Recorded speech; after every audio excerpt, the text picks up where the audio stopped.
பெண் புத்தி பின் புத்தியாம். இந்த ஒற்றை வரியை வைத்துக்கொண்டு பெண்கள் எங்கு சறுக்கினாலும் இதனை சொல்லியே பல பேர் தமது அத்தியாய பணியாக வைத்திருக்கின்றனர். பெண் புத்தி பின் புத்தி என்ற பழமொழிக்கு இவர்களாகவே ஒரு பொருளை தப்பிதம் செய்து கொண்டு பேசுவது.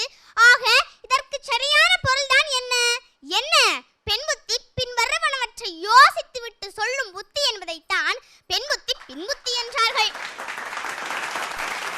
பெண்கள் எப்போதுமே எந்த ஒரு விடயமாக இருந்தாலும் அதன் பின் விளைவுகளை ஆராய்ந்தே முடிவுகள் எடுப்பார்கள்.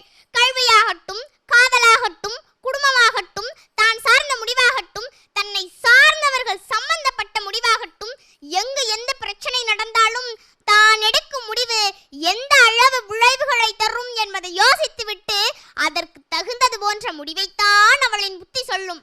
ஆனால் இதனை நாம் எப்படி புரிந்து கொண்டிருக்கிறோம் என்பதை நான் சொல்ல தேவையில்லை, உங்களுக்கே தெரியும்.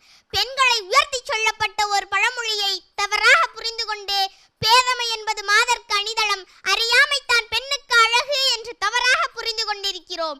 அதைத்தான் ஒரு ஆன்மீக கதை ஒன்று அழகாக சொல்லுகிறது. அசோகவனத்தில் சீதை இருக்கும் பொழுது அங்கிருந்த அரக்கிகளிடம் தப்பித்து வருவதற்கு சீதையால் முடியாமல் அல்ல. ஆனாலும் மனுமனங்கு சென்று நான் உன்னை தூக்கிக் கொண்டு ராமனிடம் ஒப்படைக்கிறேன் என்று கூறிய போது சீதை கூறிய பதிலில் இருந்து இந்த பழமொழிக்கு உண்மையான பொருளை நாம் அழகாக தெரிந்து கொள்ளலாம். எப்படின்னு பாருங்க.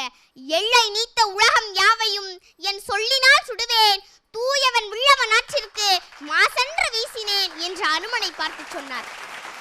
இந்த இடத்திலிருந்து நீ என்னை கூட்டிட்டு போகணும்னு அவசியம் இல்ல.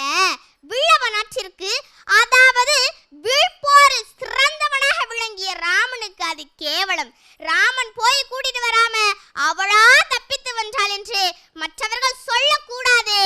என்னுடைய கணவன் வந்து கூட்டிட்டு போனாதான் எனக்கு பெருமை. ஆகவே வில்லவனாற்றிற்கு மாசு விளைவிக்க விரும்பவில்லை என்று சொன்னார். அக்கினி குஞ்சொன்று கண்டேன், அதை அங்கொரு காட்டில் பொந்திட வைத்தேன், வெந்து தணிந்தது காடு. ஆம், பெண்களின் புத்தியும் அக்கினி குஞ்சுதான். என்னதான் அடுப்பாங்கரையிலும் அந்திவானத்திலும் அவள் பணி செய்தாலும் ஒரு விஷயத்தை யோசிக்கும் போதே இதற்கான மொத்த கருத்துக்களையும் யோசித்து அதற்கான செயல்களை செவ்வனே செய்து முடிப்பர். அக்கினி குஞ்சை